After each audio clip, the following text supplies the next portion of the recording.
Hi, I'm Jenna Davis. My new song FBI is out right now, and you're watching Young Entertainment. So I know you have, talent and experience in both the acting and singing worlds. So is there one technical aspect that you've learned from your music that you brought to acting and vice versa? Just how is those two kind of career paths, work together? Sure. Yeah, so I think in songwriting specifically, it's very much storytelling, which is very similar to acting in the sense of you're experiencing a moment. And it's different because in acting, you're portraying a character versus when you're songwriting, it's typically, at least for me personally, and from what other artists have spoken about, it's from their own experiences. Yeah. So I think in both realms, it's nice to be able to pull from the two. I think when I'm doing my acting roles, I am pulling sometimes, depending on the script and the character and what that character is going through, I can pull from my own experiences and kind of see how this character would feel. Yeah. Versus my music with storytelling, it's my own authentic feelings. So it's coming from me and my own experiences and kind of just coming out from my own head and my own experiences. So I would say those are the differences between the two, but I think both pull from real life emotion and real life stories because if you're an actress who can adapt to something that you've experienced, it's easier to go through something that a character is going through if you've already been through it because you can relate. It's more Yeah. challenging if it's something that you can't relate to because then you kind of have to figure out, okay, well, how would this be like if I did go through this? And music, what I love about it is with songwriting, it's very authentic and it's natural to you because most of the time it is what happened or maybe dramatized a little bit of what happened, but in the end, it is telling a story all around. Yeah, that's really interesting how they kind of work hand in hand, but then they're different. So yeah, going off of that, I was kind of wondering, is it easy or difficult for you to like make that switch from, going from acting to, starting a singing career? Like, how has that kind of transition been? Are you easily able to like switch on and off between them, or how does that work for you? Sure, yeah. So music has actually always come first, and I don't think a lot of people know that just because probably of my social presence, but my mom was a piano and voice coach growing up. So I have always had music in my life, and I remember when I was 4 years old and my mom would teach her piano and voice students, I'd come in at the end of the day and want her to teach me or just be able to sing a song or do something silly. And so um, not long after that, I got involved with theater. And I think that is the perfect representation of combining Yeah. three dancing, acting, singing, and right then and there is when you collaborate all of them into one, which is why I love theater so much. And so I think in theater is where I learned to kind of, I guess, cross collaborate Yeah, yeah. between different um between the two. But now where I'm at the point where I'm doing it more professionally and in the TV and film space, but also having a record label, writing in Nashville, it's very fun to jump in between the two. I'm very thankful because both of my teams are incredibly flexible, especially with me in this past week. And so you kind of have to have teams that are supportive of one another, because I think there was a stigma in the past that you just had to choose one, Yeah. or Yeah. it's like, okay, if you're going to be a musician, you can't be an actor, Mhm. or vice versa. And I don't think you have to put yourself in a box anymore. And I think you can have fun with both and bounce in between, and there's room for all of it if it's what you love doing. And it's just a matter of time of finding the right teams that support you in both of them because at times they do conflict and contradict, as they did for me this past week when I worked in a TV show, and I'm like, team, I gotta fly out tomorrow. And so you just have to find people that are flexible and supportive and I think there's a lot of rejection in this industry, but you just have to move forward with it and keep going and finding the right people and keeping your dream to be able to do both because I really think you can. Yeah, definitely. Well, that's awesome to hear about, having supportive and flexible people around you. But Hmm. also, just with the crazy schedule and all these different things you're doing with the time management, like how do you kind of navigate and handle that personally? Sure, I think I really take it day by day. because this industry is so incredibly unpredictable Uh-huh. and your life can quite change in a phone call or a Zoom call or whatever it may be. And so I think I really just take it, quite frankly, day by day and just enjoy and kind of just see what comes to the table and just try every opportunity I can and keep working and keeping myself busy. I think that's the most important thing that I can do. And when I talk to other creatives or people that are pursuing this industry, it's just constantly exploring and learning more about your craft, whether that's taking an acting class or studying a script or writing a script or writing a song and just writing with others and not being afraid to ask and be able to be told no. Yeah, definitely. Well, that's super helpful for our young audience. So thanks for sharing all that. Yeah, Um, absolutely. and yeah, so first off, congratulations on the new song FBI. It's been awesome Thank to you. listen to, and we kind of want to just ask about, the inspiration behind that song and kind of what did the Sure. writing process look like when writing FBI? Yeah, absolutely. So I tend to keep all the notes in my phone as like songs Uh, and oh, that's songwriting ideas. So for a while, I have a titles folder in my notes and where I mhm. just throw in random titles that pop into my mind. And FBI was one of them for a really long time.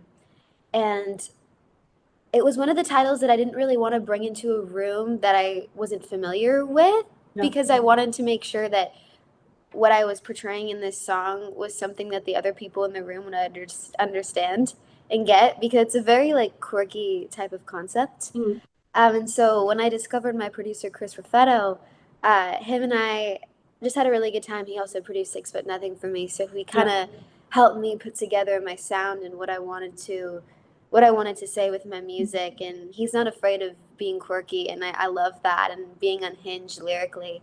And so when I brought FBI in the room and I kind of presented the topic, it was really fun. It was with him and another songwriter named Lauren McLam, and we just laughed the whole time as we wrote it because it's so quite comical and very unhinged Mhm. and just lyrically it's witty and fun and silly and it's all about how girls stalk guys on Instagram and it's Uh-huh. quite candidly been so interesting to see the response, especially on socials because of it. Because I love seeing the girls that just own up to it, to the fact that they do it. And then others are more like, you guys are crazy for doing this. And then people start responding to them saying, well, you do it too, don't you know? And so it's real funny to have seen the response and to see that people really do stalk people. And it's not Yeah, like the creepy like you Netflix yeah, stalking. yeah, It's just no. like it's the classic, oh my goodness, who's he following? What's on his tag page type of stalking that I think everybody in this generation, even if they won't admit it, they Oh, do everyone's it. Like everyone yeah. does it. Like so I think that was the whole inspiration behind the song is relatability, silly. Like it's very unserious. And so when people are like, "Oh my goodness, this girl's a stalker." I'm like, "Oh my goodness." Like no. It's not that deep. It This really is isn't that. quite unhinged and silly Yeah. if you really break down the lyric here. Well, it seems like the absolute perfect song to kind of get like people talking on social media too. So Thank it you. kind of works hand in hand. And yeah, when you were working on that song, is there anything you learned about yourself that you kind of want others to take from the song, even though it's, witty and quirky, but just in general? Sure. Yeah, I think I learned that it's okay to write something silly. Yeah, I like that. I think there's a whole stigma of like, oh, every lyric has to be perfect or like relatable and weird. And yes, it does, but I was always scared of like crossing that line of like quirkiness or weirdness lyrically and throwing in found your childhood home on Zillow.com and all these like Yeah. weird, quirky things that aren't commonly in songs. I think I'm now to the point where I can kind of put anything in a song and it's okay because well, not anything, but anything that I feel like relates to me or really relates to the song that can make it silly and goofy. I love that. And I think it's so fun to be unhinged. And I think some people are scared to be unhinged a little bit, but I think it just makes myself more relatable to my audience. And it's been fun to see how my songs like Six Foot Nothing and FBI have kind of correlated to one another and being silly and saying things that maybe other artists wouldn't say.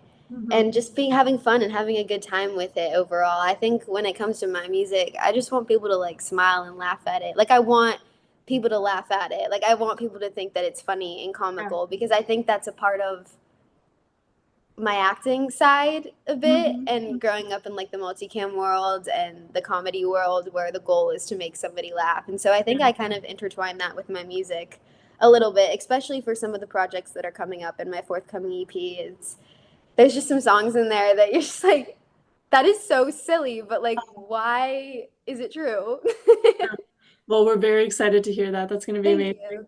Yeah, and I also was kind of interested in your collaboration and songwriting process. Especially Sure. when you worked on DiCaprio, you worked with some amazing people, Kelsey Ballerini, Walker Hayes, Ross Copperman. Just, Sure. what was that experience like? And just, talk a little bit about, your collaboration process on your music. Sure. So, quite frankly, with DiCaprio, that song was actually a complete pitch to me. Oh, nice. Okay. So I was not involved in the writing room. It was actually a Kelsey demo that they had, and nobody ever ended up cutting it. And Walker Hayes was like, "Hey, I think you would be quite literally perfect for this song, and I don't think Kelsey's going to use it." And she's so far off and doing amazing other incredible songs now. And I think this was a demo from a couple years ago.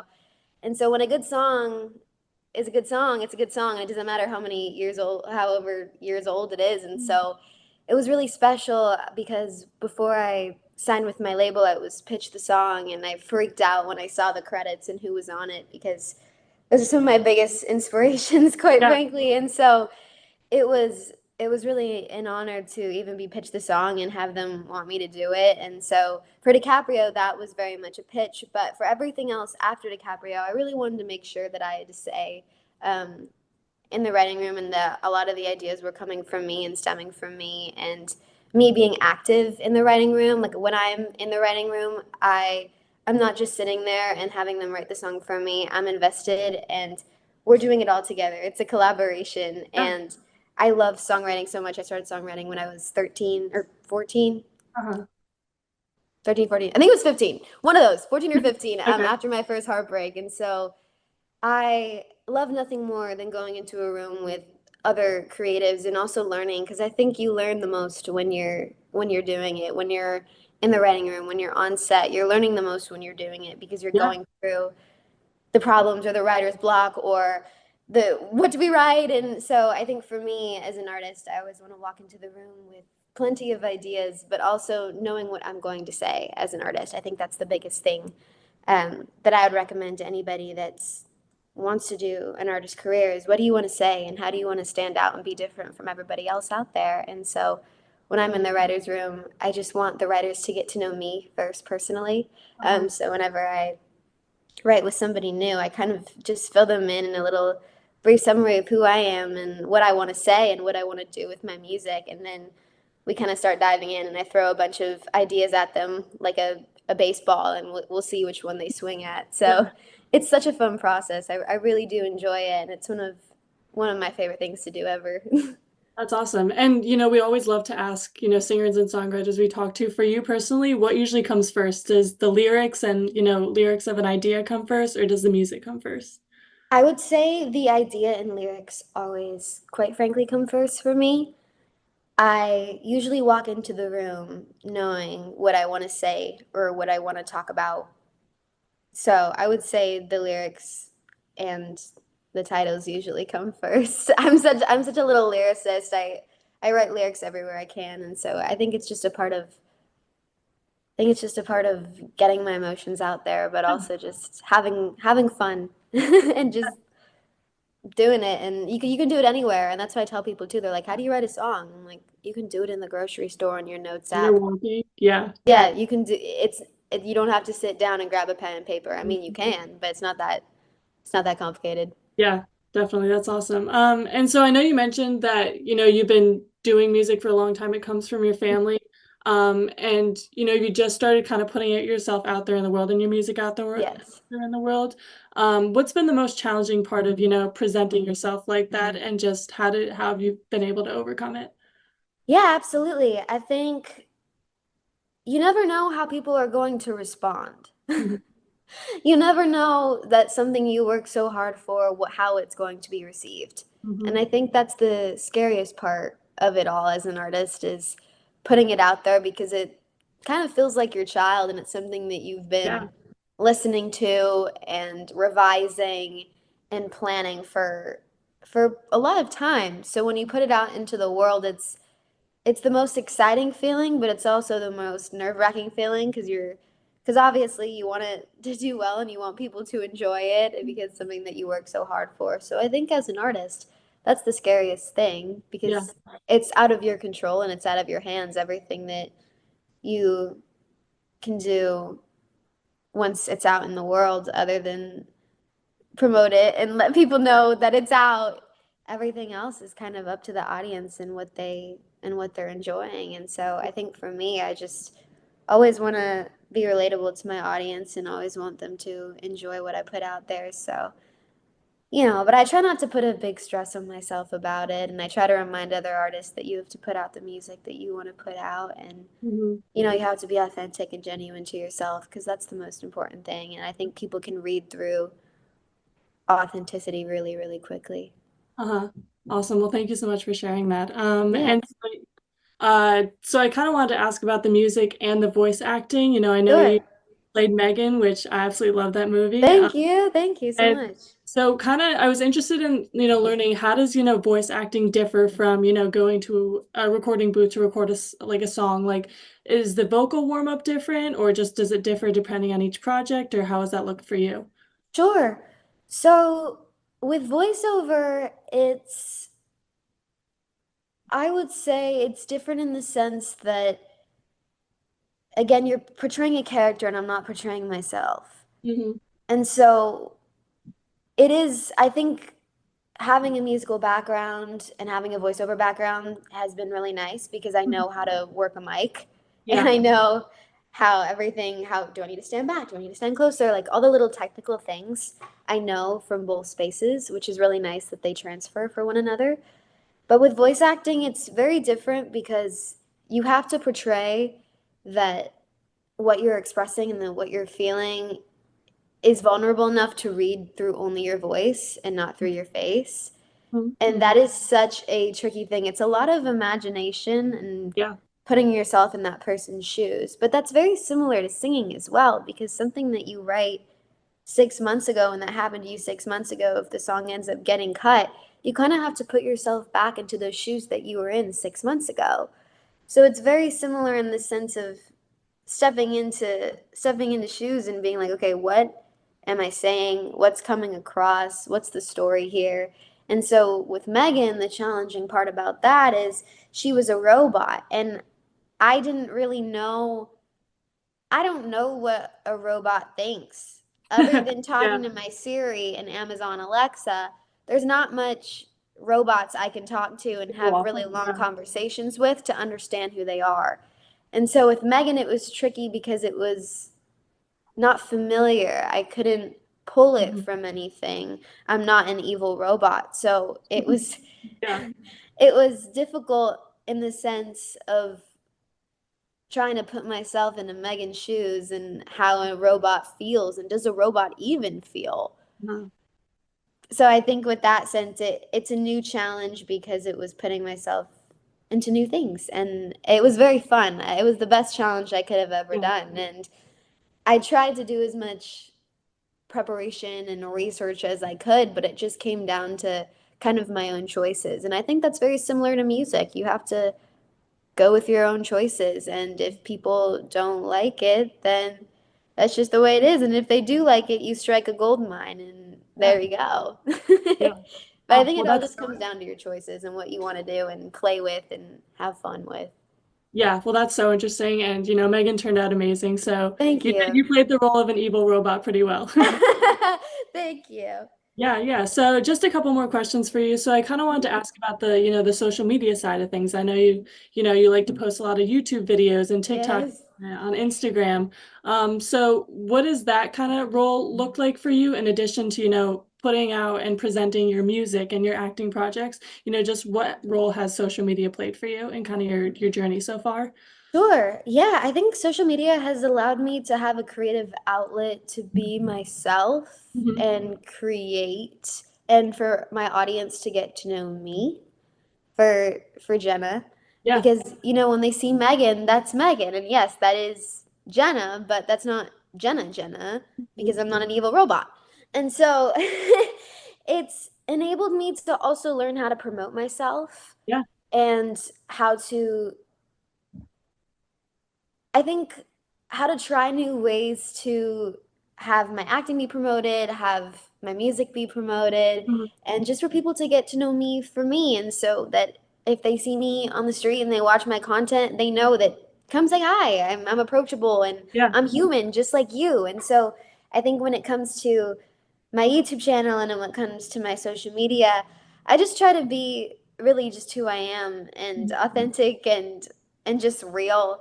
And it's been really cool to see how people have grown up with me in that sense. I started posting on Instagram when I was 11 years old doing parking garage singing covers, and I was quirky and me and just having a good time with it all. And I think with social media, it's just been a fun journey to just document what's been going on in my life the last couple of years. And for people that have stuck around, I really thank them, and I try to just create and have fun. And what are some fun trends that I can hop on that are fun?